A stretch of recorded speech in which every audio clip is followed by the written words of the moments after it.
Before we get started, I just wanted to uh, talk to you listeners, viewers, just for a second. Within the last year, we've gone through a lot of changes, my family and I, between moving and starting a new job and getting used to a new city. But on top of that, we have been recently dealing with the steady decline of my father's health. He's been sick for years now, but things have rapidly decreased over the last couple months, and I am sad to say he passed away within the last couple weeks now. So it's been difficult. Definitely a very unnatural feeling to deal with the loss of a parent. Something that really pains me, has shaken my family, has really left us feeling hurt. So I do apologize for the lack of content, but I'm sure you all are understanding. But yeah, my dad was he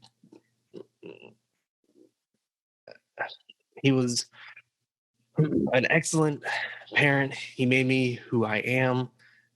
He was a great role model, taught me to be a hard worker, and was also a very goofy and fun individual to be around. It would make you smile, and it taught me how to have fun in life as well as being uh, business oriented, polite, and humble. And I will forever appreciate that about him. So we talk about it a little bit in this episode of Parent Quest, but I just wanted to address it before the episode just to give you all kind of an update of what's been going on. So, all right, let's get started.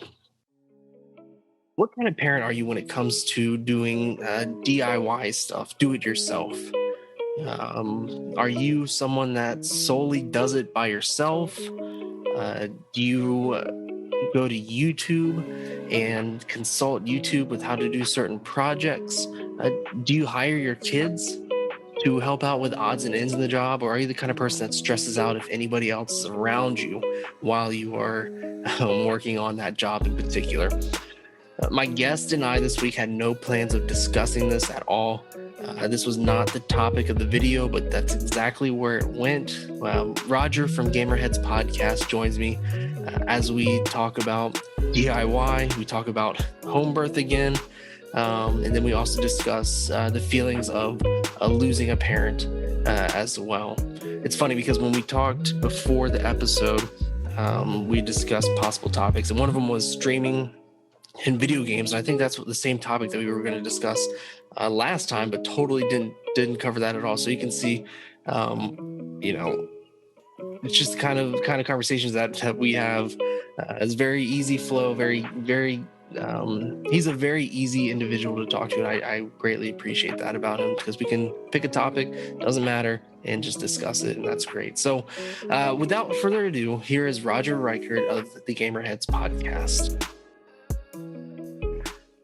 So my plan today was to just stream and hang out around the house, but I ended up tearing carpet up in my bedroom. What? That always happens. Yeah. So, I woke up, had coffee, made some breakfast, was like, oh, dude, I could play some video games today. Yeah. And then Jen's like, how about we redo our bedrooms?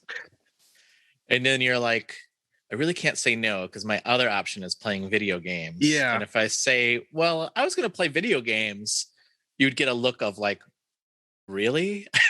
Is that really that important? Oh, yeah. It is. I know. But the answer is, yeah, it is important. Yeah, it is important. Of course. Yeah. No, I had the same thought this weekend. I was like, I'm going to play a lot of video games this weekend. And, we're building a brand new swing set for the kids.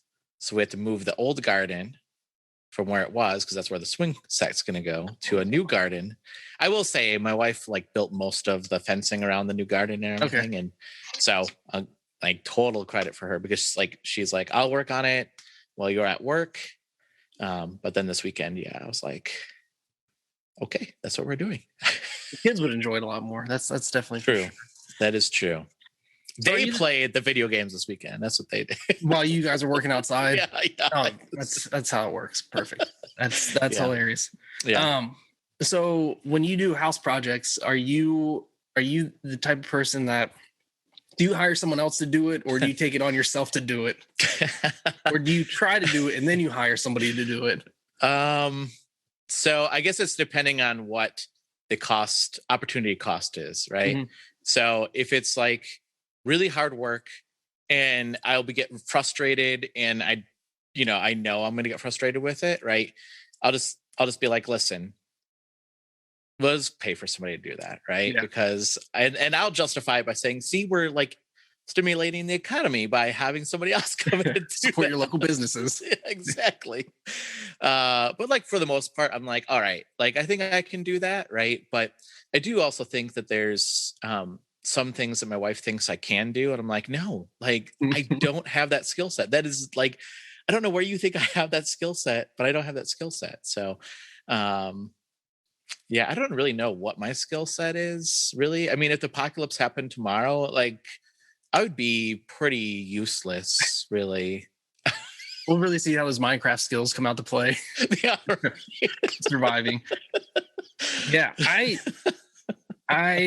so my dad was the kind of person that would say that he would do it and then put it off, and then eventually he would just get frustrated and hire somebody. Yeah. But you see, like, and I want to say, like, their day they didn't have YouTube, because YouTube, you can learn you could become a carpenter if you wanted to, just by looking at YouTube videos. You could be an electrician by looking up YouTube videos. You could seek out, and you don't need to pay for a tuition or anything. You just go to YouTube and just study YouTube for 120 hours. So that's electricity. The electrician thing, or even plumbing, I'm like, well, So if it comes to like soldering copper, then I won't do it. But if you ever see those little shark bites or gator bites, whatever they're called, like all you do is cut the pipe, jam it in there, and it's fixed. Like that's an easy fix for me. But yeah. Any electrical work other than maybe changing an outlet out, I'd get too scared that even if I turn the power off, I'm afraid I'm going to kill myself. I mean, that's yeah. No, it's funny that, I mean, I think that like my dad has learned a lot of just doing things on his own. And in fact, like he often said, like, just like do things, right? Just try it and like learn from it. And like, that's like, he says that, but then he is also like, we redid our bedroom. Like we had this idea. My wife's like, I want to have a walk-in closet with this pocket door in it and like all this stuff. And my dad's like, yeah, I can help with that. And then he comes over and helps. And like, I don't know, it's just the way he is, but he's just like, yeah, that's okay. Like the way, like, I'm like, look I'm pretty good at mudding. And he's like, yeah, for like an amateur. I'm like, but no, like this is like, again, not my skill set. Right. But I was very proud with, any, I don't know. You saved hundreds of dollars, if not thousands, depending on the work that you did. Yeah. So yeah. And, I learned a lot. We had I want to call it a starter home, but we had a first home that we had that like the wallpaper. I'm not kidding. This is what they did. They painted over the wallpaper. They wallpapered the walls and ceiling as well, and then painted over the top of that because it was all plaster and lathe. And when that's like that gets stuff, it gets cracked real easy, right? Yeah. So instead of like fixing it like a normal person would, they just put wallpaper over the top of it and then painted over the top of that. And then we came in and we're like, oh, we want to like fix up this room. And we're like, oh my God, this room. And I tore it all down. I tore all that stuff down. And then I saw like why they did it. And then I patched it all up with mudding and fixing and putting new drywall in. And it was not fun, but I did it all myself. So yeah, that's thankfully the house that we just moved into doesn't have too many, like, at least that I've ran into too many of what in the world were they doing? We've had almost like the entire street of neighbors just have walked up to us and said, thank you for moving in, because I believe the people that lived in here before were drug dealers. Oh, yeah. I found some bullet shells in the basement. What? Oh my God. So we've done some good cleaning. The guy that owned and rented the house out to different people, he did a good job of making it move-in ready. But move-in ready for the standard person. But when my wife comes in, she's like, I want to do this, I want to do this, I want to do this. Take it one step at a time. But yeah. I don't know. Oh no! At what age is it that your kids can start helping out with something like that? How old are your kids? Well, so that's a good question. My daughter's 10. Okay. My son is 6, and my youngest is a year and a half. Okay. And I feel like she participated the most in helping us this Your week. youngest? Yeah. Well, because we had rocks, so we're moving these. Like we built this garden, and it has a fence around it to keep the deer and rabbits out. And then we built inside of that, we built raised beds, and then we were going to lay down rock. So we'd pour the dirt in first, obviously, and then we're going to lay down rock around the beds. And she wanted to get involved with. Well, I can take little pails of dirt and dump it in there for you guys, and I can take rocks, right? So she was very like wanting to help, which is sweet. I don't know. Did you find that ever? Like, I feel like my kids, like when they're youngest, they're like, "Oh, I want to help," but they are not helpful, right? My oldest, it scares me too. I'm the type of parent that's like, get out of here. Yeah, get out. You're gonna hurt yourself. We're going to have to go to the ER, and I'm gonna be able to get this job done.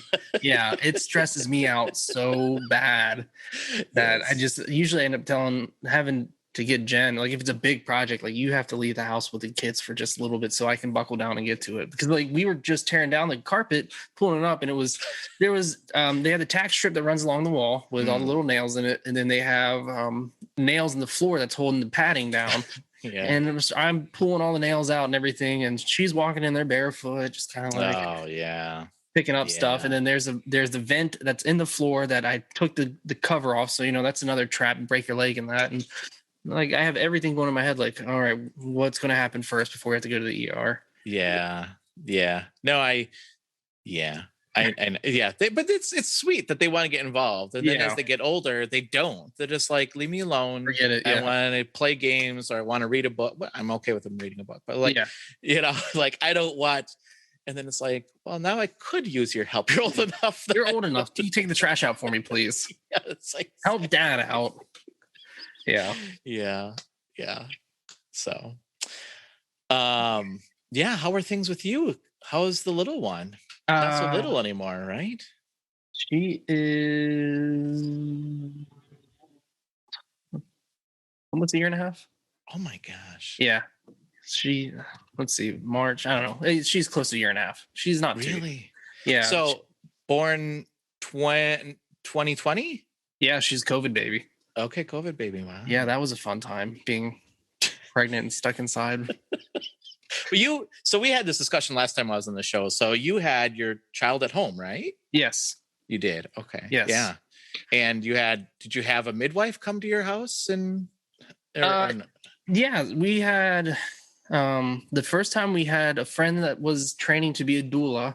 Okay. And we had a traditional midwife. So she came, I think it was every week for a little, I don't know, it was every couple weeks during the first and second trimester. And then I think it was every week after the second trimester, she kept checking in on us. And the doula would come and just text Jen, talk to her and ask how, how's the diet going? How's exercising? I don't know, just keeping her on her feet.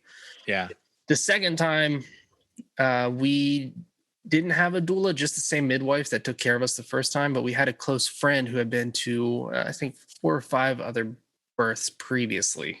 Okay. So we, trust her that she had an idea of how to help us out. Yeah. She did. It was excellent. And then we had my sister-in-law here too. Okay. So that was, we had a baby shower at the hospital that I worked at. The staff that was there held a baby shower for us. And a couple of the doctors were like, why are you having a baby at home? Like, and then literally 2 weeks COVID hit. Yeah. And then the same doctor came up to me and said, you're smart. Good job.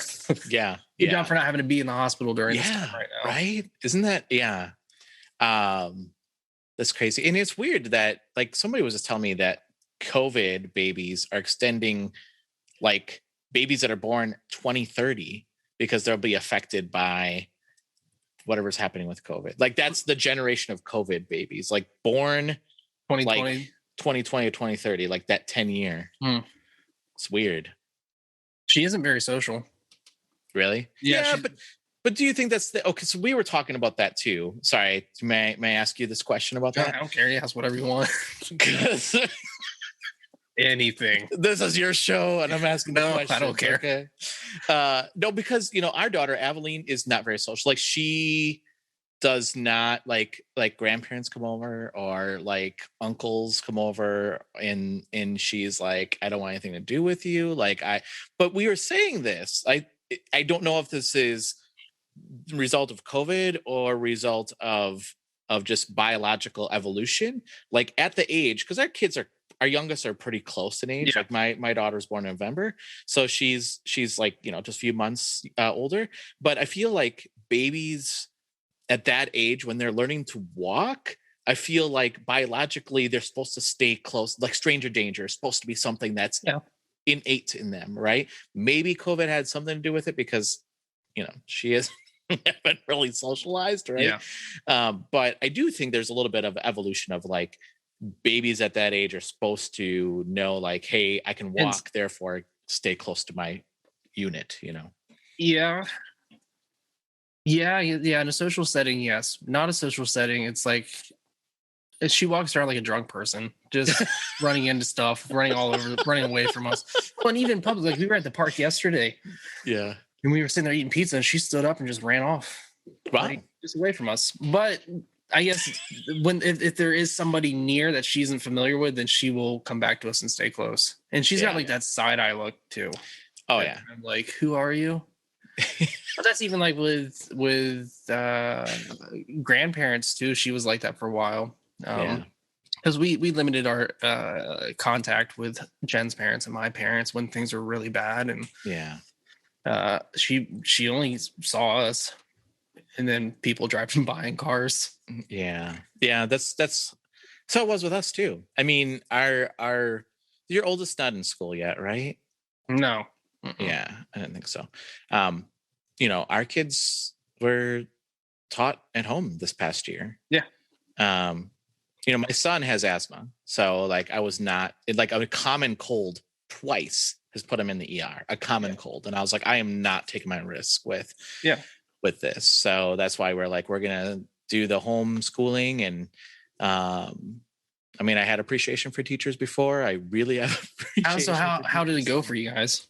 It was, I will say, I think one thing, it was helpful that Tanya is a stay-at-home mom. Like it's a very difficult job, and it's helpful that she is able to do that. But the thing I will say, and she said this too, and she would say this, is that as a teacher, I think when the kids go off to school, like they have that separation of like parent, this is what a parent is, right? And this is what a teacher is, right? And it's hard when you're doing both roles as a parent, because they're not separating the, you're now a teacher, not a parent, if that makes sense. And the reason that is hard, because like I feel like, and they say this is a good thing, but like when a kid comes home, it's bad for a parent, but good thing for a child, is like they feel like they can act out a little bit more with a parent, because like think about all the social stress that happens on a kid when they're at school, right? So now they get home and they're just like, I can just be myself, be vulnerable. Yeah, exactly. And like there's not that separation, right? So that they sometimes are more like, I'm just going to be myself and be more vulnerable to the parent, even though they're the teacher. Like that's probably the hardest part. So we've been discussing public school or homeschool, and I was homeschooled. I loved it. I have no regrets about it. The thing that I appreciate about it though is that a lot of my brothers and sisters' friends came to hang out at our house, and my parents kept me in a social environment as well, which helped with social skills that you would get at school. Jen was homeschooled for a year and hated it, and she liked being in public school. And so there's that struggle of like, what do we want to do with our kids? Do we homeschool them and then put them in, like ballet, put them in gymnastics or something to keep them, hang out with people their age, or we put them in public school, especially, and still right now, I know that things are looking on the brighter side for COVID, at least. Or at least, I don't know. It just doesn't seem, it seems crazy still, but we're more social, I guess, now than we were a year ago. But it's still out there, and it still worries me of like, well, if they go to school, there's always the potential of them getting sick with COVID, but I don't know. It's such a hard thing to balance right now. What to do? But Yeah. I don't know. I would want to homeschool them just because I feel that they're more safe at home. Yeah. But I want them to have that social skills as well. So Yeah, I think go that's ahead. hard. I mean, no, I was gonna say that's hard with COVID though, right now. I mean, like, cause like I think that's the one thing that they didn't have. Like, we didn't have we didn't have completely the social interaction. I will say, like, we are very much like, we did have a bubble of people that we knew that were safe, right? And that Yeah. they were homeschooling, and we wouldn't have them at each other's houses, but we would go, let's go to the playgrounds Yeah. and play outside, right? Like, because we know, like, relatively that's probably safe, right? But we are still very careful, right? But then they ended up going to school. They had to, like, those kids, and then we were like, well, I guess they're kind of on a social network. Back to playing Fortnite with them or something. Exactly. I do think that was one thing. It's interesting that you say that, because that's one thing that we were a little bit more laxed on, was their time on like Facebook with their friends, and like the Facebook Messenger, kids Messenger.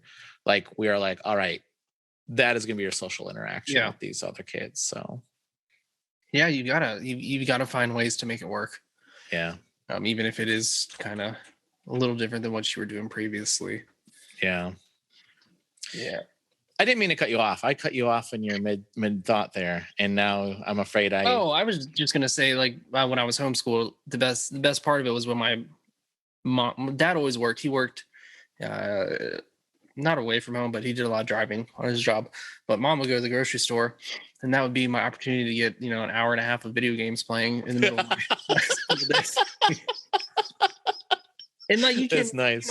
You can book it through your work. You don't have to sit there through lecture for 45 minutes, and then you just get right through it.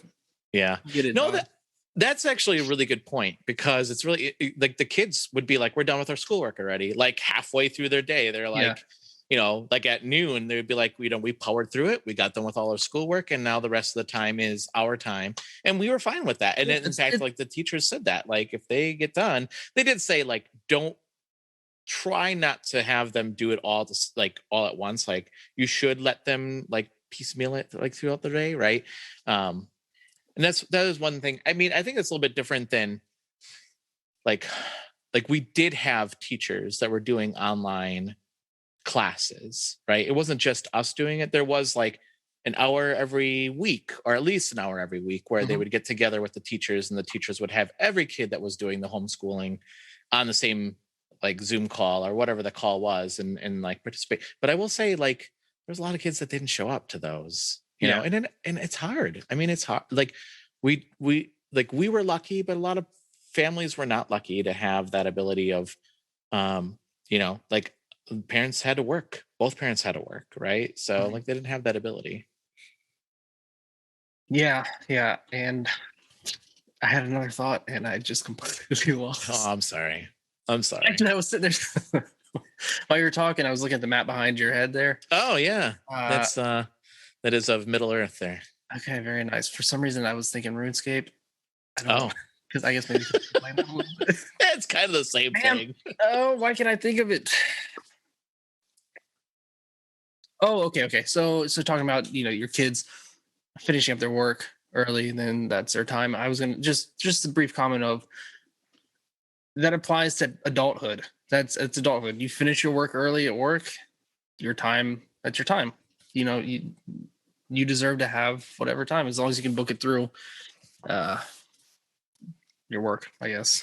I don't know. It's interesting that you say that, because I do feel like it's so weird. Like, traditional school, like, there's bells that ring, and then you go from one place to the next, and it's based on an antiquated working environment, right? No. Right, because that's really what they're trying to prepare people for, was the working environment. Factories. Yeah, working in factories, right? Where you hear the bell, it's lunchtime. You hear a bell, it's break time. You hear a bell, it's time to go home.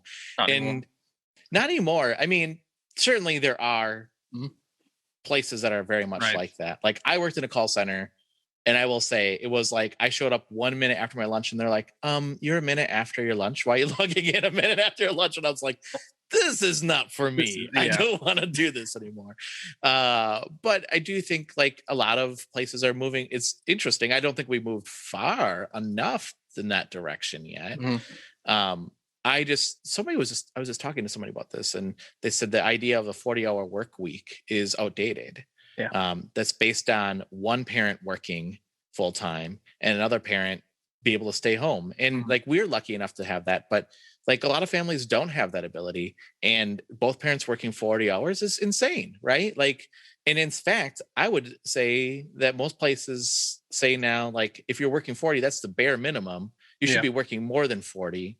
Especially if you're salaried, right? Like, why are you only working 40? You should be working, like, really, expectations should be 45 to 50 at bare minimum. And it's outdated. I mean, it's an outdated system, especially if both parents work now. That's not like, how can you sustain a family unit where you're both people are working 50 hours a week? I don't know. It's insane. Yeah. I mean, unless you're working to put your kids through, your young kids through daycare, I think. Or unless, I mean, obviously, unless you have a really nice high paying job. But that would be our situation. Would be both of us would be working. I'd be paying for bills and other means, and her paycheck would be going to childcare. And putting the kids through daycare. That's actually that's the reason that Tanya stays home, right? Like she wants to get out to the job, the working world, I guess, if you will. But realistically, if she did, all her money would be going to daycare. So like, what's the point then at that point? And if you were to make that extra, say you brought in an extra couple $100 a month or a week or whatever, I don't know, would you rather have someone else watch your kids? Or would you rather watch your kids yourselves and help them grow up to be the people they are? And I don't know, we live in a time where it's very scary to have your kids around other people and even if they are trusted people that are, part of a daycare, teacher or whatnot, we live in a time where there's a lot of corruption and a lot of bad things that go on. And so I know I'd rather have Jen, and I know Jen would rather be the one to watch the kids and have someone else watch them. No, that's a good point. Wow, is this still part of the episode? Is this the episode? This is it. This is it. Because I don't think what we talked about, what we're going to be talking about today, this is not what we decided to talk about, but this is a good topic to talk about for sure. I went from let's talk about streaming and this thing, which is what we discussed last time. To home birth again. And, I know. Childcare and COVID and everything. So, well, maybe we'll just end it on that then, because it's been 30 minutes and. Oh wow, that was really fast. That was really fast. I don't know. I hope that you don't mind me saying this, but I'm sorry that your father passed away. And that was, not that long ago. And I guess one thing that just reminds us all that, life is very short, right? And we should spend the times we have with our loved ones and cherish each other. And, we should, I don't know. I mean, is there any lesson that you learn? I mean, lessons, probably more than one, right? That you learned from your dad that you're like, I'm going to make sure that I pass on to my kids? That's a good question. One, thank you. I appreciate that. I didn't know whether or not if I should talk about that at all. I was debating on doing just an episode on that by itself, but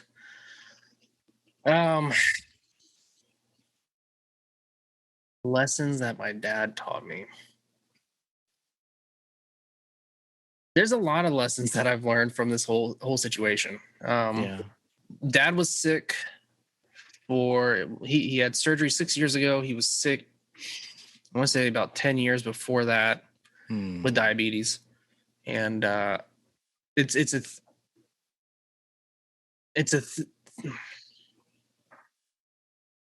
one thing knowing that your parent is sick, but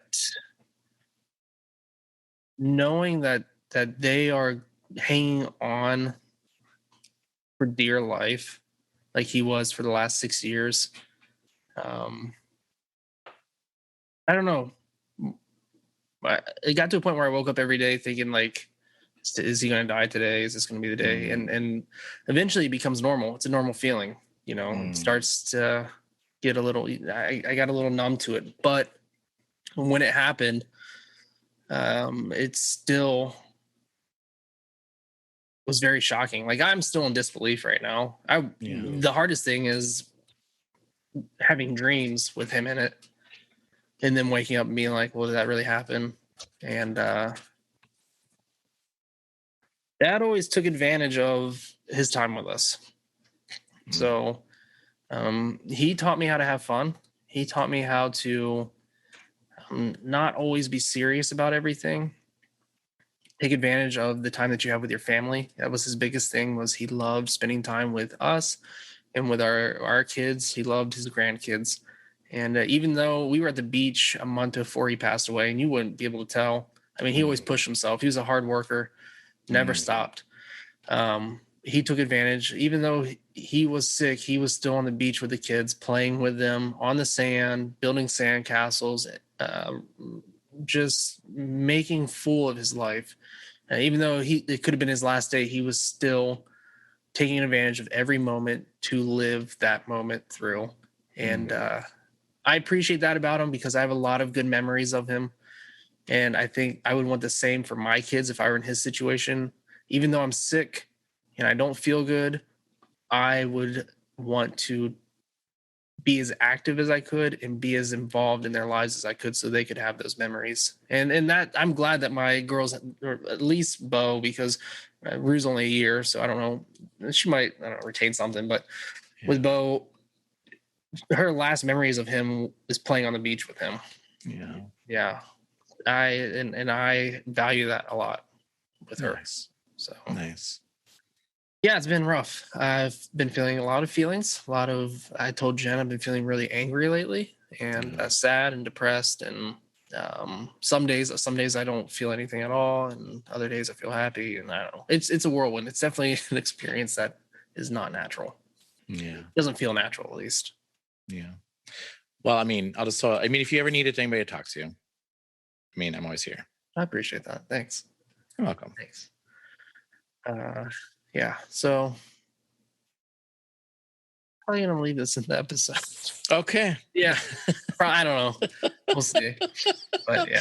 I'm sorry. No, you're good. You don't mind me ask. I talked to the guy that did the funeral talk for Dad and had a discussion. And my most favorite thing to do would be just to sit with him on the porch and usually have a beer and just sit and talk. We would sit and talk till midnight, 1 a.m., just to talk about life. And I think that's the thing that I'm going to miss the most is being who do I go to for life's advice now? Yeah. It hurts. It's interesting about the dream thing because I feel like that's a very common thing that you dream about the people that are, no longer with us, right? So, yeah, it's good. It's it hurts, but it's nice because I don't know. Even though I can't make out things that they say, or I don't know, but you wake up and you think, oh, that felt good. I could see his face. I think I could hear his voice. I don't know. And it's just, I don't know. It's like, it's nice. Yeah. You'll make me cry, Roger. I know. I'm sorry. Oh, you're all right. I just, I haven't really talked to you since then. And I just, my first thought was like, man, like that's tough. That's just so hard to go through. Yeah. And your father wasn't that old. No, right? he's 58. Yeah. Yeah. Which is a major reality check for like, I better keep my heart health like good because it runs in his family. His mom died at 62. Really? He passed away at 58. So yeah. So I told Jen that I need to probably drink more water. Yeah. And maybe eat some more greens. Yeah. Well, Maybe you inherited more of your mother's genes than I your think father's so, because genes? once he had his surgery done, Yeah. We took this. It's like a calcium score test, and you go into like this giant thing that looks like a cat. You're getting a CAT scan almost, but it rates the amount of calcium that's in your body, and Okay. the more calcium you have, the higher your score is, the higher chance that you have, plaque building up in your heart, which is what he had. Thankfully, I scored very well, but that was also 6 years ago that I got that done. Yeah. So, yeah. How old are you now, Kyle? How old are you? 31. You're 31. Okay. Yeah. Yeah. I mean, I've been, I don't know. I had this conversation with Tanya the other day. I know this sounds very morbid. I'm like, I probably have like 30 years left. Like that's a scary, sad thing to think about. But I will say it put in perspective of like what I want out of the rest of my life. Right. Yeah. Like I don't want, like, I talked about this with my boss. I'm like, I don't want my job to dictate how I spend my time. Right. Yeah. Like I want enrichment. I don't want to move up a corporate ladder.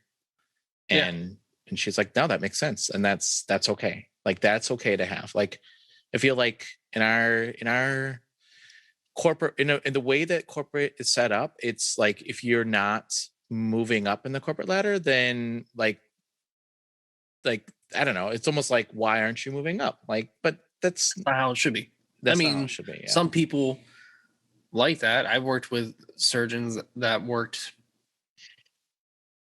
like 7 a.m. to 11 p.m. every night, but they have a family. Yeah. And I've worked with other people that are similar. That it's almost like an addiction to what they do, or they've got family problems going on at home that they don't want to deal with. But I think the reality is, there's got to be a balance. Some people want balance, like you. Sounds like you want balance between work life and family life. Yeah, I want the same thing. I don't look, it'd be nice to make millions of dollars every year. But is that the important thing? Yeah. No, because I'll be away from the family, and the family is my unit. And I would feel like it would be a neglection to my kids and a neglection to my wife if I were to prioritize secular work ahead of them. Yeah, I mean, I don't think anybody at the end of their life said, "Boy, I wish I worked more." Yeah, yeah, and like looking with that situation, it's like, no, you wish that you spent more time with that individual, because life's work doesn't stop, life stops. Yeah, and so with that, I am grateful that I took advantage and made it a priority to spend as much time as I could with him. And I don't regret it. And I don't regret, going home from work early. I don't regret staying up late at night to spend time with him. I don't regret any of that at all. I would have regretted more if I would have prioritized other things ahead of family. Yeah. Well, I know I said this before, and I'll say it again, but like, your father did a great job raising you. Thanks. So, yeah. Thanks. I appreciate that. It means a lot. Okay. I don't. We're way past that point. You're all right, man. Sorry. You're all right. No, I appreciate you asking that. That means a lot. And I don't want to be the person that shells stuff. One last thing, my dad was not very good, but individual that kept stuff to himself and kept his emotions in. And that's one thing that I learned not to do from him. So I appreciate you talking about that. I've been doing my best to communicate with Jen and just kind of let stuff come out instead of bottling it up. So it means a lot that you asked that. I appreciate that. You're welcome. And I truly mean that. If you need somebody to talk to, and obviously, Jen is probably the best person, right? Because like that. Like, hold on, Jen. Talking to Roger. Talking to Roger right now. But I do really mean that. Like, if you need somebody to talk to, just, hey, I just need somebody that's impartial and just can listen to me just vent about something. Yeah. I'm here, man. So Appreciate don't hesitate to reach out to me. So Thanks. I appreciate that. You're welcome. Any plugs? Any plugs? So we talked a lot about parenting. I do a podcast on video games. Okay. Shockingly enough. I do have time to play video games sometimes. So you can check us out at gamerheadspodcast.com. That's our website. You can follow us on Twitter at GamerheadsPC. And yeah, you can listen to our podcast on our website, which it gets posted there. We have a weekly podcast that comes out every Sunday. So yeah, that's that. Oh man. Yeah. Gamerheads. I've been listening to Gamerheads for years now, and appreciate the work that you do. And thanks. Even the changes that it's gone through, it's still a great show. Great. Oh, thanks. So. It's gone through a lot of changes. From when I first listened to it, it was you, Matt, and Jake. So I say Josh. Jake. Yeah. I was just thinking about that the other day, how different it's been. So yeah. And then for a while, I wasn't even the host. So there's that. Yeah. So I'm back as the host. So. Oh, good, man. Well, I appreciate you taking time out of your busy schedule to come on here and chat. And I'm sure I'll have you back on again in the future. Before everything went crazy with Dad, before everything went crazy with baby number 2, I had plans to do not Gamerheads. What am I talking about? Plans to take over Gamerheads, and I would have been like, "Cool, you want?" Plans of doing parent fails, and so I want to have you. Yeah. And I know I talked to Sean Beeson, Andrew Reiner, and I think Brandon Phoenix, and they were all in agreement to come on and just do kind of a roundtable. Yeah. Just bad moments in parenting. Oh, I got lots. So I'd love to share that. That must be like a roast, but not really. Like, I guess a roast of yourself. Like, what happened, or like just bad situations with kids. So, none of my kids got severely hurt from any of. Don't say it. If I get a text from you saying that you're at the ER later tonight. So far, so good. Yeah. So that'll be in the works. I'm trying to get myself back in the motion of a regular life and recording, and so that'd be fun. I'd be down for that. So. Roger, thank you so much for joining me this week. It's always a pleasure chatting with you. Again, I greatly appreciate our conversations, how unpredictable they can be and how raw they are. I truly, truly appreciate you taking your time out of your busy schedule to chat with me on Parent Quest. Now, you listeners, you viewers, you can go to Google, type in Gamerheads podcast, and you'll find a plethora of their content on there, from YouTube to Twitch, all podcasting platforms. You can follow them on Twitter, Instagram, Facebook. They've got it all. So be sure to check Roger out there for more content from him and the other co-hosts on the show. And be sure, if you haven't already, subscribe to Parent Quest on YouTube. You can follow Parent Quest on Instagram, Facebook, Twitter, and any social media. You should be able to find Parent Quest on there. So now I can say, without further ado, this week's quest has officially been completed.